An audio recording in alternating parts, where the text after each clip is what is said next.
Like seriously, things are really happening in Nigeria. We don't know. I will leave you up to watch this video of Nnamdi Kanu where he explained everything that has been happening. God, oh my God, may God help us. All right, my people, you are welcome back to my channel. Good morning, good afternoon, good evening. I greet you all according to your time. I remain your friend, your sister, anointed lady. Please, if today is the first time of coming across my channel, you are highly welcome. Please do consider hitting that subscribe button and also put on the notification bell so you'll be getting more updates from this channel. To my old and my returning subscribers, I really appreciate you all for your support. And don't forget to leave your comment down below what you think about the video. Give this video a huge thumb up. Let's watch, guys. I have never seen any Yoruba newspaper campaign for the designation of Miyetti Allah as a terrorist group. None whatsoever. Because if we are still talking about one Nigeria, maybe one day it will be our turn to go back to Asarok again. One of the hottest regions that experienced the end SARS protest is Yoruba land. And for very good reason, for that matter. But Obasanjo was in Asarok for 8 years. Did your lives improve? Jonathan was in office for 6 years. Go to Bayelsa and see how horrible life is there. Yaradua was in office. Today, go to Katsina. The late Buhari, and in whose name this present fraud is in Asarok now. Go to Katsina. Are they not kidnapping people?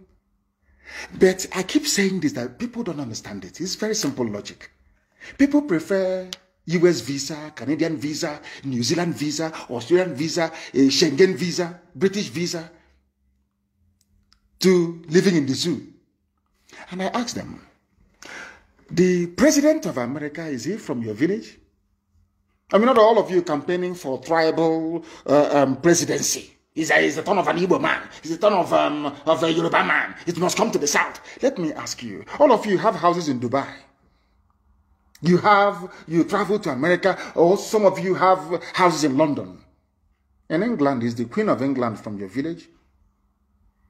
So what it means in actual fact is that it doesn't matter where somebody comes from. It doesn't matter where a president comes from.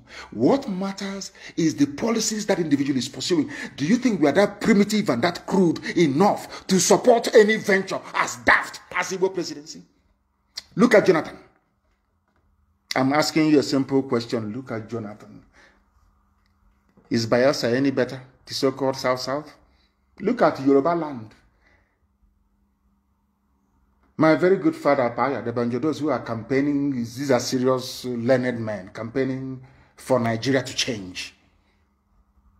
But they had their own son. Obasanjo was there for 8 years. They created billionaires like Otedola and Adenuga that owns Glo. Obasanjo empowered a few people to become billionaires, that's all. An ordinary Yoruba man or woman is suffering the same way an ordinary Biafran man and woman is suffering, the same way an ordinary Middle Belt man and woman is suffering, the same way even Hausa man is suffering and woman, even Fulani is suffering. Do you understand what I'm saying? Do you understand what I'm saying? You allowed them to divide you. I remember NSAS very well. Shoyinka was talking about it a few days ago. You know, when you come out for a revolution, you must go to the end. No revolution is pretty. Before next time, of course, there's going to be protests next, and we are going to lead it.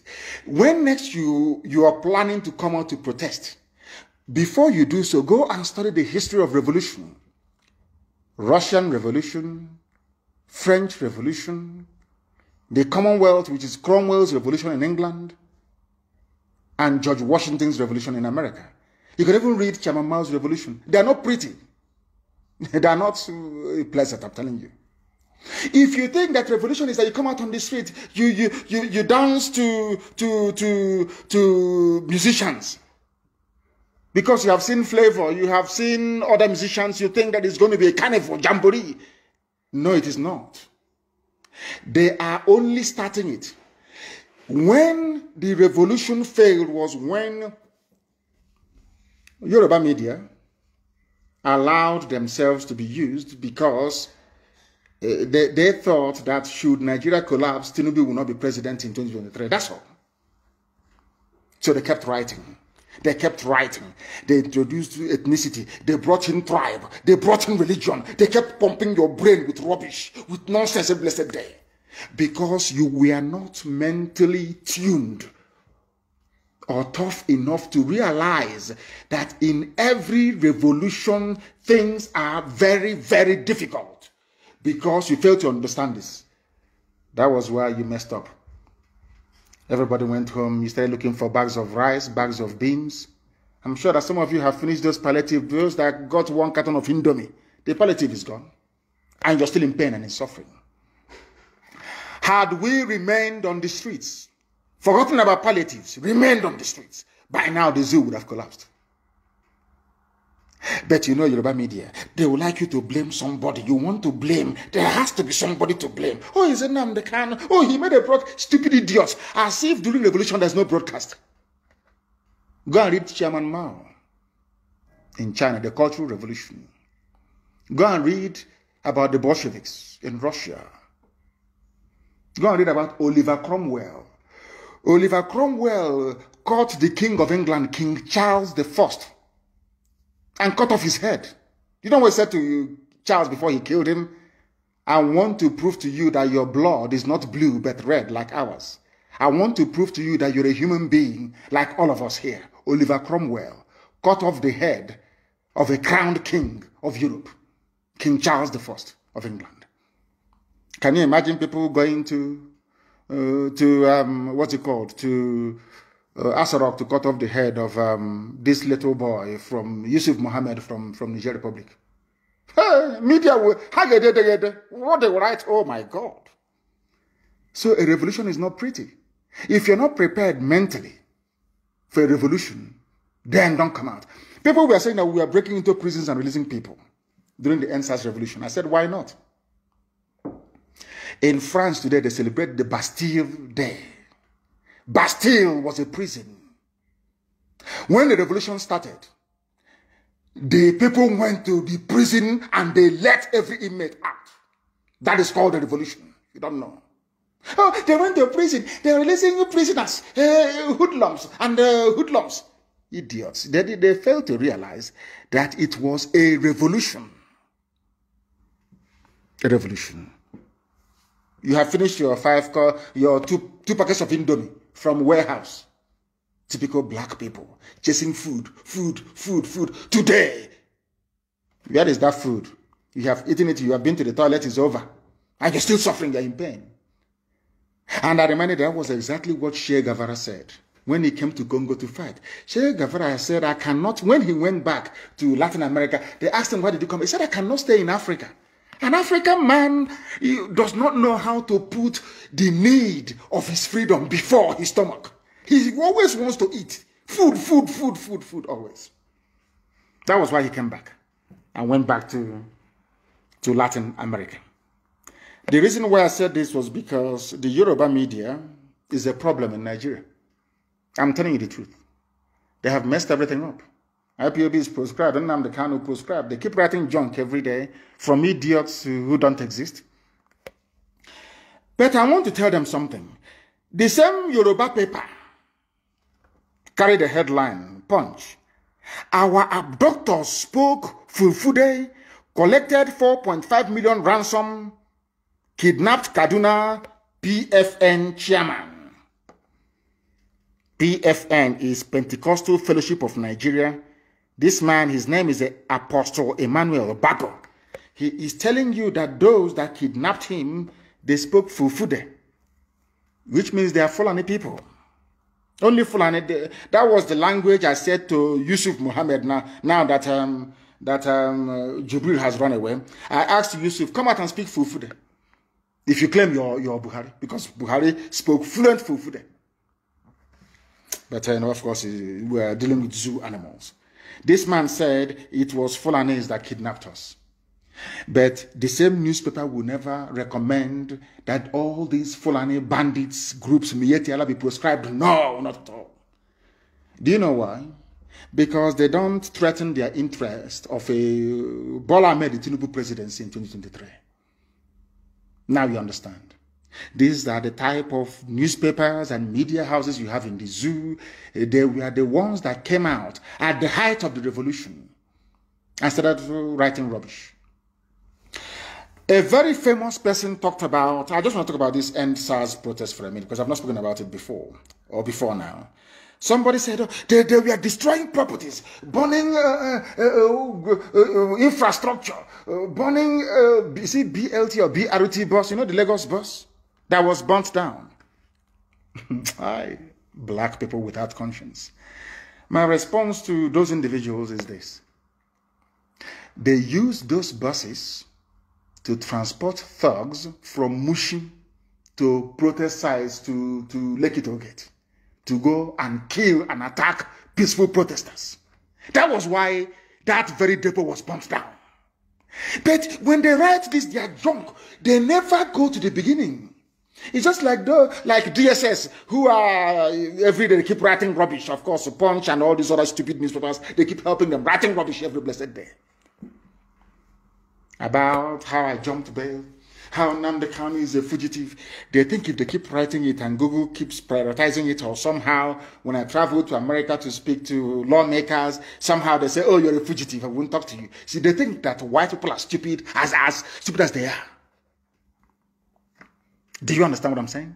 They think that white people are as stupid as they are.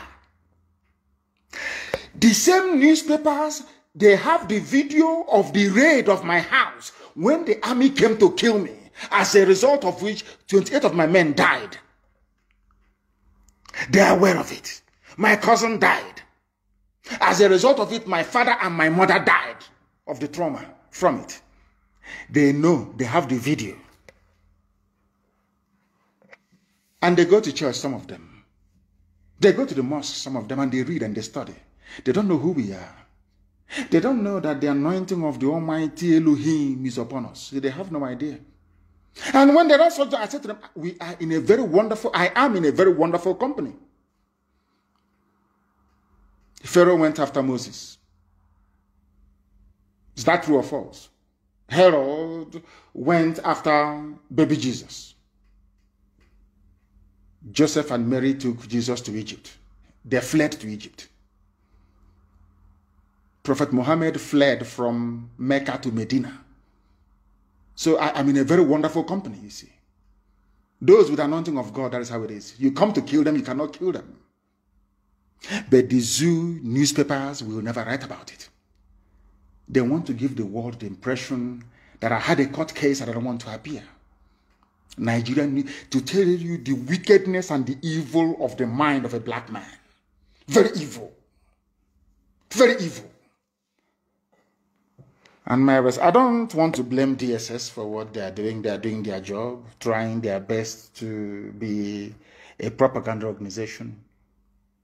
They are doing their best.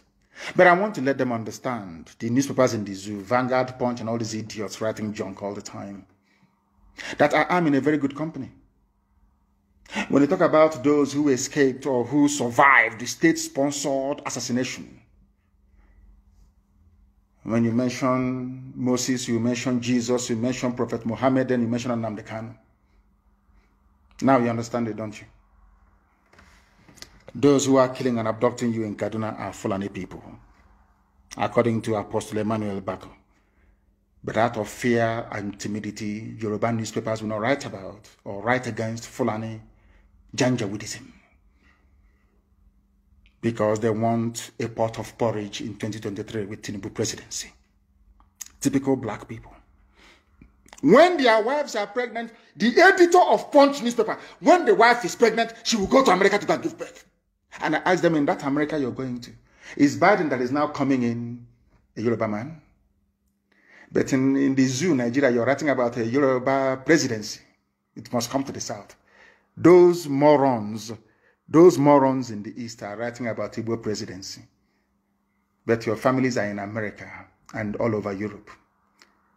Is Boris Johnson from your village? People want a country that is run properly based on policies. not the ethnicity of the idiot in Asarok. Shagari was a good man. Sheikh Shagari was a wonderful man. He's a Fulani, but he was a good man. Oh. I'm saying my own, how I see it. Do you know that the best development that ever happened in the East happened when, or should I say, after the miracle of Dr. Michael Obara? There was a period of decay and disaster until Shagari went in and Mbakwe went in. Mbakwe will go to Lagos to go and plead with Shagari. Do you know there was no time that Mbakwe actually went to Lagos and came back empty-handed? They called him the weeping governor. But anytime he meets Shagari and asks for something, Shagari will always give it to him. Do you see that? Some of you are very small. Iguacha Enugu Expressway was very, very beautiful, I assure you. Shagari built it. Fulani man. Because he had good policies. It didn't matter who was in Asarok or in Dodam Barracks or whatever, the State House or whatever. Rubbish, they called it then. The policies were good. Even when Mbakwe asked us to pay survival levy to build Imo State Port, everybody did. You can see that Mbakwe was working. It was actually a Yoruba man, the last military administrator of Imo State before Mbakwe took over. It was him that started a Zinachi clay factory. A Yoruba man, a military administrator of Imo State. Do you know what this man did? This man, they have the same ceramic factory in his village in Yoruba land. I've forgotten his village. But go and Google it. The last military administrator handed over to Mbakwe. The man said, oh, I have this factory in my village. It's very good. Oh, they use clay. They make bricks. They make roof tiles. They make everything. It's wonderful. Oh, now I am the military governor of Imo State. I want to do something here. The man actually started the project in Ezimnachi. A Yoruba man. Yoruba military governor of Imo State. What am I trying to prove? That it doesn't matter where you come from. The policies you pursue is what matters. A Yoruba man started the very beautiful Ezinachi factory. Mbakwe completed it. And some idiots ruined it. Turned everything upside down. Look at it today. It's moribund. What am I saying? That people must stand up to say the truth. When you see the truth, you must speak it. You know, we are black people. Some of us are very demonic. We are possessed by a demon of greed, envy, hatred, and jealousy. It's in us. We are black people. Nobody can take it away from us. Some people must be envious. They must be jealous. They must have hatred in them. They must be horrible. That is who they are. You can't change them. But what we are preaching this very evening is that no Fulani group has been proscribed. The wretched chattering classes in the zoo, infrastructure, and I asked them which building is good in the zoo in Lagos that was destroyed. They said, oh, Samuelu went to show Yusuf Mohammed in Asarok the progress they're making. What buildings do you have? When you go to Dubai, you will bow in shame. What things do you have? I ask you. You have nothing. Absolutely nothing. And the revolution must come back. It will come back.